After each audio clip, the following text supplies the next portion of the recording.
नमस्कार, नयन मराठी रेसिपीमध्ये मी नयन सर्वांचं खूप मनापासून स्वागत करते. तर कधी कधी असं होतं की भाजीपोळी खाण्याचा कंटाळा येतो, त्यावेळेस पचायला हलकं आणि पौष्टिक असं काहीतरी करावंसं वाटतं. तर अशा वेळेस आपण ज्वारीचे पालेभाज्या वापरून बनवलेले हे धिरडे नक्की बनवू शकता. तर आज आपण नयन मराठी रेसिपीमध्ये बनवतोय ज्वारीचे धिरडे.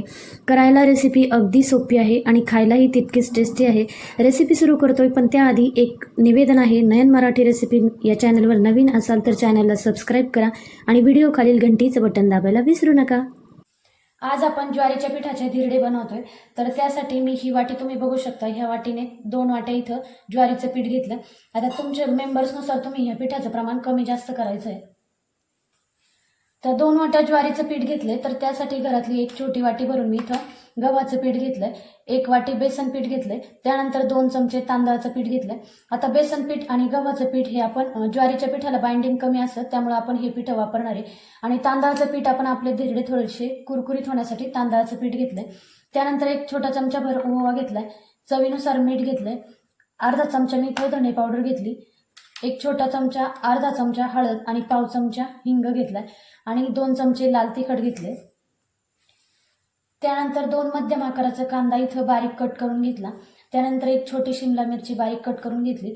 कोथिंबीर कट करून घेतली आणि 1 टोमॅटो बारीक कट करून घेतला आणि 3 ते 4 हिरव्या मिरच्या घेतल्या. आता तिखट पण वापरलंय आणि मिरच्या पण वापरल्या. आता तुमचं लाल तिखट किंवा मिरच्या किती प्रमाणात तिखट आहे त्यानुसार त्यांचं प्रमाण कमी जास्त करायचं. आता इथं तुम्ही पालकही घालू शकता किंवा गाजरही घालू शकता. तुम्ही तुमच्या आवडीनुसार भाज्या घातल्या तरी चालेल. आता आपण पीठ मिक्स करून घेतोय, तर त्यासाठी मी इथं मोठं भांडं घेतलंय आणि आपण जे ज्वारीचं पीठ घेतलंय ते यात काढून घेऊ. त्यानंतर गव्हाचं पीठ, बेसन पीठ, तांदळाचं पीठ. आता आपण जो ओवा घेतलाय तो हातावर थोडासा क्रश करून घेऊ, म्हणजे आपल्या धिरड्यामध्ये स्वाद छान येतो. त्यानंतर अर्धा चमचा धने पावडर, लाल तिखट, हिंग आणि हळद पावडर, चवीनुसार मीठ आणि हे सगळं आपल्याला मिक्स करून घ्यायचं आहे.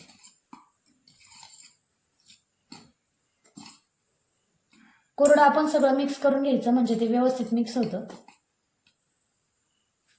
आता आपण हे थोडं थोडं पाणी घालून मिक्स करून घेणार आहे.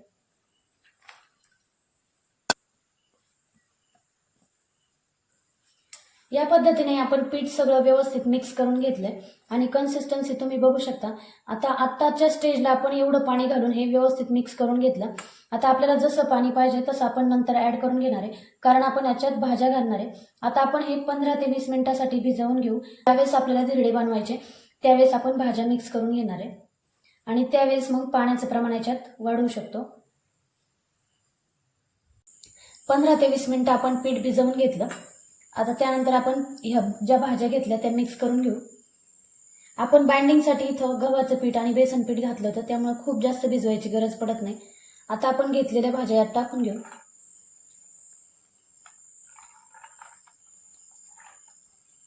शिमला मिरची. आता मी इथे हिरव्या मिरच्या कट करून घेतल्या आणि आपण लाल तिखटही घेतलं. आता तिखटाचं प्रमाण तुम्ही तुमच्या आवडीनुसार कमी जास्त करू शकता. त्यानंतर टोमॅटो. पण आपण जेव्हा भाज्या टाकतो त्या बारीक कट करून घ्यायच्या, म्हणजे खूप जास्त त्या दाताखाली येत नाही. त्यानंतर कोथिंबीर. आता सगळ्या भाज्या आपण मिक्स करून घेतल्या. तुम्ही तुमच्या आवडीनुसार कुठल्याही पालेभाज्या यात घालू शकता.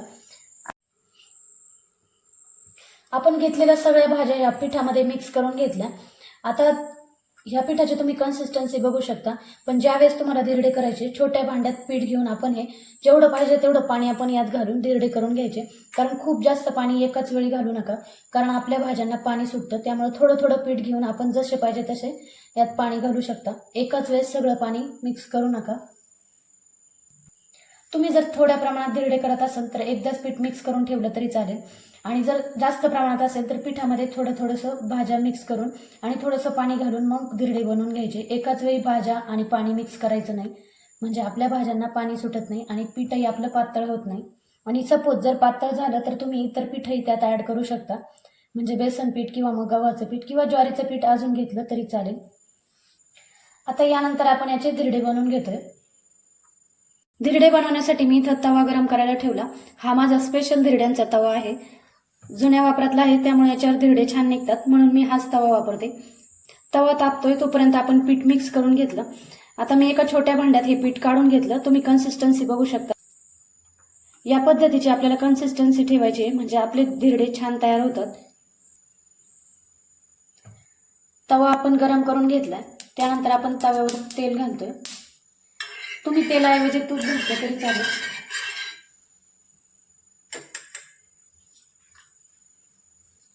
तेल सगळीकडून पसरून घ्यायचं, म्हणजे आपले धिरडे छान निघतात.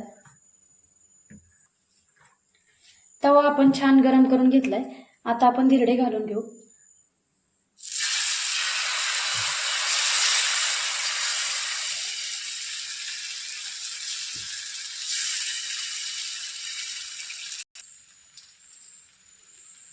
धिरडं आपण घालून घेतले. त्यानंतर आता आपण याच्यावर झाकण ठेवतोय आणि गॅस मध्यम करून आपण हे भाजून घेतोय. 1 मिनिट झाला. यानंतर आता आपण झाकण काढून बघतोय, तर तुम्ही बघू शकता एका बाजूने छान आपलं भाजलंय.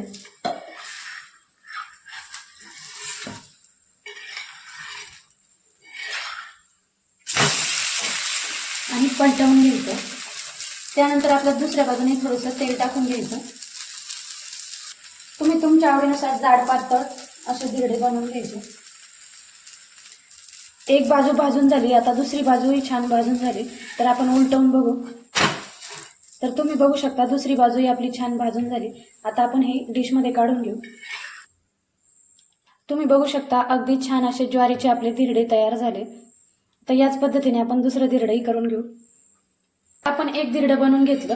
दुसरं बनवण्याच्या आधी आपण तेलाने परत तव्याला थोडंसं तेल लावून घेतोय, म्हणजे धिरडे आपले छान निघतात. तुम्हाला जर पातळ धिरडे बनवायचे असले तर पीठ थोडंसं पातळ करायचं, म्हणजे आपले धिरडे पातळ तयार होतात.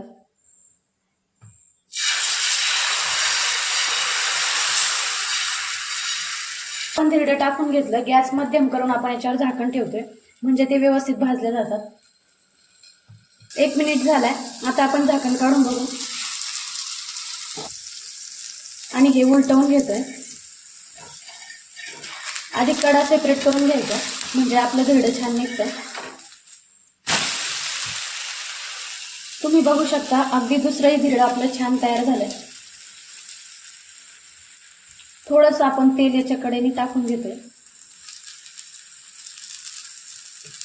पहिल्या 1-2 धिरड्यांना आपल्याला तेलाची गरज पडते, नंतर तेल नाही घातलं तरी चालतं, म्हणजे कमीत कमी तेलात आपण हे धिरडे बनवू शकतो. आता आपली दुसरी बाजू भाजून झाली. आपण उलटवून बघू. तुम्ही बघू शकता दुसरी बाजूही आपली छान भाजून झाली. आता आपण डिशमध्ये काढून घेऊ.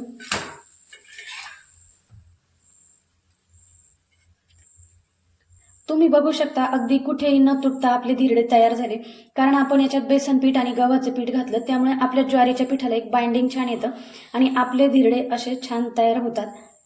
तर याच पद्धतीने आपण बाकीचे धिरडे तयार करून घेतोय. या पद्धतीने आपण धिरडे तयार करून घेतले. असे आपले मऊ लुसलुशीत आणि थोडीशी क्रिस्पी असे ज्वारीचे धिरडे तयार झाले. करायलाही अगदी सोपे आहे. आपण यात बेसन पीठ आणि गव्हाचं पीठ वापरले, त्यामुळे आपल्या ह्या ज्वारीच्या पिठाला बाइंडिंगही छान येतं. त्यामुळे अजिबातही न तुटता आपले हे धिरडे तयार होतात. तर तुम्ही पोटभरीचा नाश्ता म्हणून किंवा रात्रीचं जेवण म्हणून हे नक्की ट्राय करू शकता. आपण याच्यात भाज्या वापरल्या आणि ज्वारीचं पीठ वापरले, त्यामुळे हे नाश्त्यासाठी टेस्टी आहे. हे धिरडे तुम्ही बटाट्याच्या चटणीसोबत किंवा सॉससोबत किंवा मग इतर कशाही सोबत खाऊ शकता, किंवा नुसते खाल्ले तरी चालेल, कारण आपण याच्यात पालेभाज्या वापरल्या. तर हे धिरडे तुम्ही नक्की बनवून बघा. खायला अगदी टेस्टी आहे. आणि तुमचे धिरडे कसे झाले हे सांगायला विसरू नका. पुन्हा भेटूया अशाच एका छानशा रेसिपीसोबत. तोपर्यंत धन्यवाद.